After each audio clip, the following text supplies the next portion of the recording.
We all heard what went down at Nijisanji with the whole Selen termination. With Nijisanji's contract leaking a little while later, they have been catching a lot of heat. The contract itself exposed a lot of what they control about their talents. But I'm gonna give it to you guys straight. Red herring. Contracts in the VTuber scene can be dangerous because of the divide between the VTuber themselves and their real-life meat strider counterparts. I'm gonna be honest, I've been sitting on this video for a while but had no concrete examples to explain my points. Except for whatever the hell went down at Wactor. We don't talk about Wactor.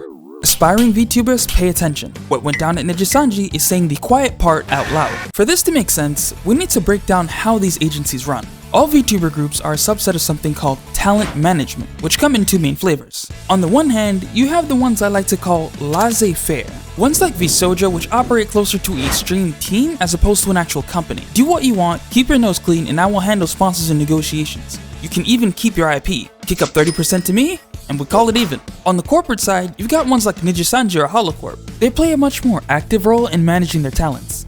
Most of the content is still you, but there are way more hoops and barriers to jump through before something can go public. This can range from something as massive as a concert to as simple as a tweet. Corporate ones generally provide way more into each talent because of the higher cost of production. They run each gen like it's a full idol group. Most agencies at the bare minimum will provide you a few things. One, a model. They usually give you some amount of money to handle your model. You have little say in artistic input for the model, but it's 5K you don't have to spend. They also give you access to artists if you need any changes, say for a special event, or if you need some random stream baubles or art here and there, so you don't have to go through all the GFX artists. 2. Sponsors and connections.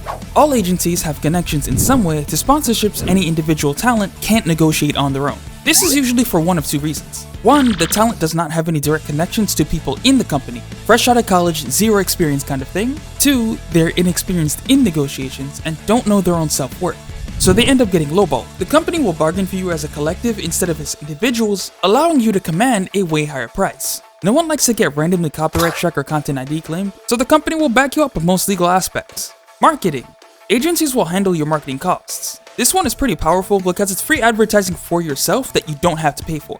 Remember, Calliope was a small-time rapper before joining HoloLive, and now she's rapping with Solid Snake. It's not as if she didn't already have the skill to do it, she just had to shed off one layer of dimension. All my homies hate the Z-axis. This last one varies, but there are also some that will straight up pay you a salary, or even give you your own editor. I can go on and on about the benefits, but you might be asking, well, what's the problem?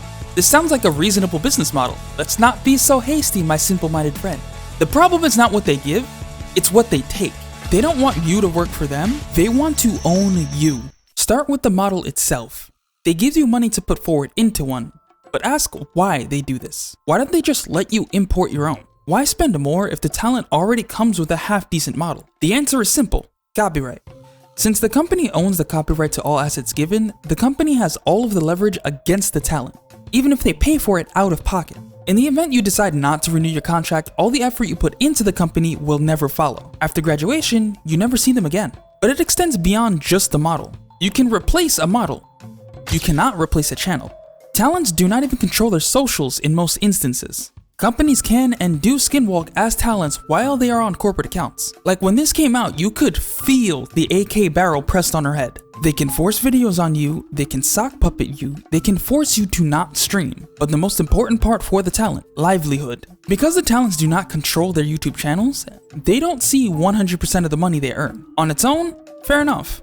After YouTube takes its cut, the company then takes its split. If you do something wrong, the company has the right to suspend and or fine you, and there isn't a damn thing you can do about it. In Niji's case, it says around 50% of what they would have paid you, they can just withhold. They also don't make that much on merch either.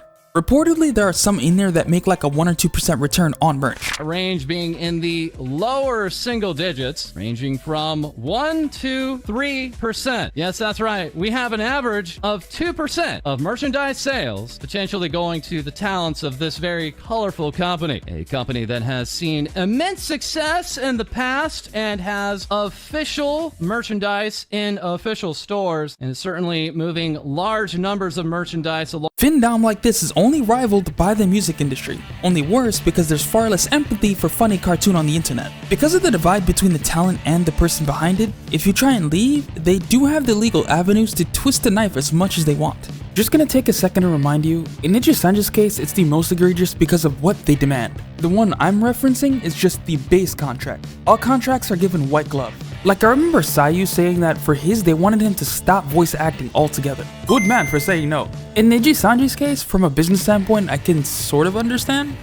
Like, I guess if you sell voice packs, you don't want to compete with yourself, maybe? But the point is, they want to leave you very little outs or recognition.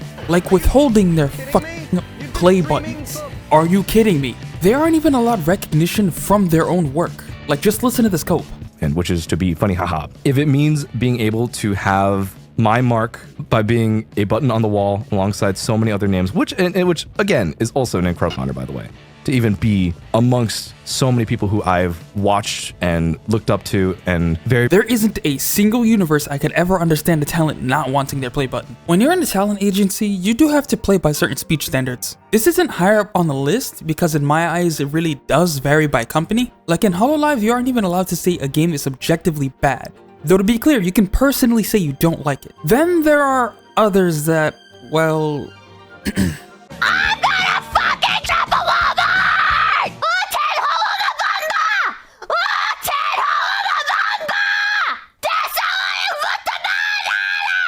But I'm saying at least he doesn't like maliciously rape. But that's more of a legal need.